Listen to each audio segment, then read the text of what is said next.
Hello there, Big Benedict here. We're playing Gears 5, and this is my insane difficulty guide and walkthrough. We're currently on Act 2-2. It is entitled Into the Wild. So, we lost Kate's uncle in the last video, so we'll have some sad times ahead as we commiserate with one another. It's just the two of us here, Dell and Kate from the previous mission, and this is where Gears 5 for the first time opens up, and there will be one fight in this video, and I would recommend doing it. It's a Harambe fight. It's an easy Harambe fight, and it's going to begin to earn you the flash freeze. So I will be doing all of the optional missions. You don't know how long I debated on the whether or not to do that. I started to do them, and then I deleted the videos, and then I redid them without doing it, and then this is my third time through this level, and I just said, okay, enough of the insanity. I can't take it anymore. Like, back and forth, it was causing me so much stress. So I said, okay, I'll just do the fucking missions, and that's it. You know, because I'm familiar enough with the level now anyway. So, and I like the extra missions, and some of them are quite difficult, so I wanted to show how I did them. Over here, I'm going to avoid the Enforcer relic. It's over there to the left if you want to pick that up. I have not used it yet, but I understand that it fires at a slower rate but deals more damage. The Enforcer is just not my cup of tea. I don't like it anyway, so I'm going to avoid it.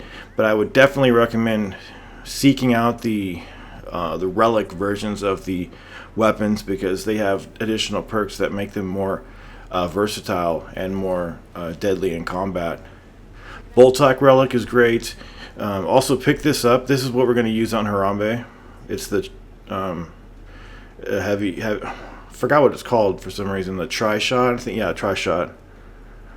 The retro lancer relic is fucking great too, because it shoots explosive bullets that when you use them, it can break the ice faster. There's a really difficult fight right before you get to 3-5 where there's enemies and you have to drop them into the water. The retro lancer relic is excellent for quickly doing that rather than using other weapons that take longer, and it still has the utility of the regular retro lancer.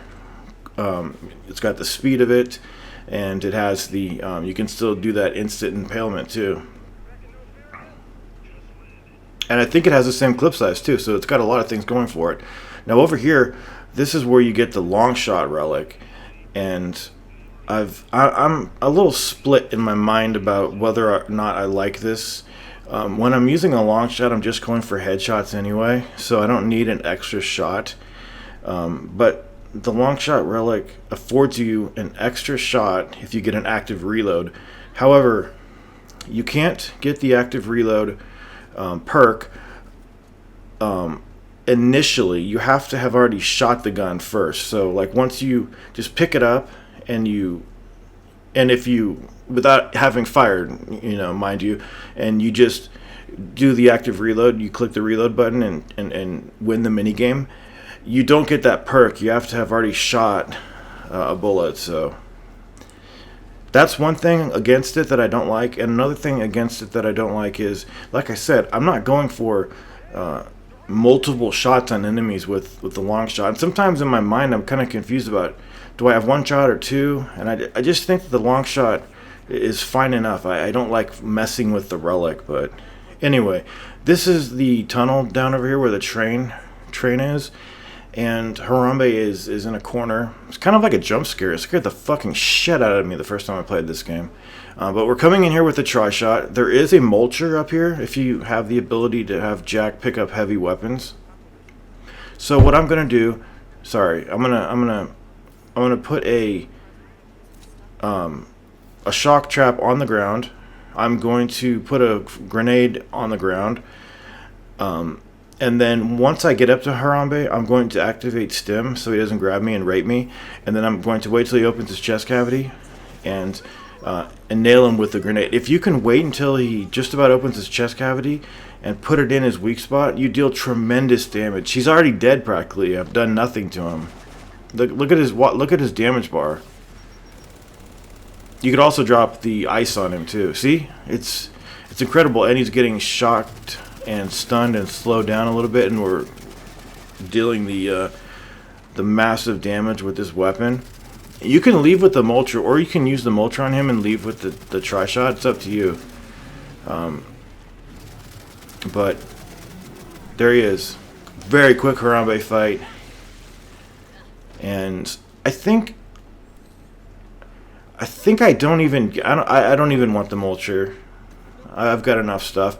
The stuff that you stow on your sled, after you defeat a chapter and come back to it, your stuff's gone. So it kind of defeats the point. Well, why am I going to the extra lengths of saving shit that's just going to disappear? It's very frustrating. I mean, they take away your stuff. This game always remembers every little thing that you do, you know, because once you respawn, it remembers if you had a grenade, if you were holding the bolt-hawk, you know, it remembers all the ammunition you've used. It remembers, you know, the abilities that you have. So it's kind of strange that they would take that out. So you can use your other teammate as a mule to carry your weapon and then get it back from them. But stowing the stuff is, you know, it can disappear. But that was a successful Harambe fight. Very successful in my opinion. We got one part of the freeze effect that we need. We got the manual so Del can study it at his leisure and help us out with that. And then we got a component, and we got some ammo that we didn't need. So on the face, it doesn't look like you got that much good shit from there, but you do need to do that fight to get the manual, which will help you get the flash freeze. Okay, and then that's the end of the chapter. If we didn't go in that cave and do that fight, we would just have gone over here, and it would have been a very short chapter. But it wasn't because of that I decided to do Harambe. Harambe is necessary to get the stuff, like I mentioned. So here is the secondary mission of picking up some stuff. And there's a snub on the ground if you want that. There's a little bit of ammunition, and that is all actually. So the next chapter, I've got some fantastic stuff that I didn't even know I could do coming up on the stealth section with the rejects. So if you're having trouble with that, I've got a great strategy for you. So look forward to that. And as we transition from chapter to chapter, I will ask that you please take care.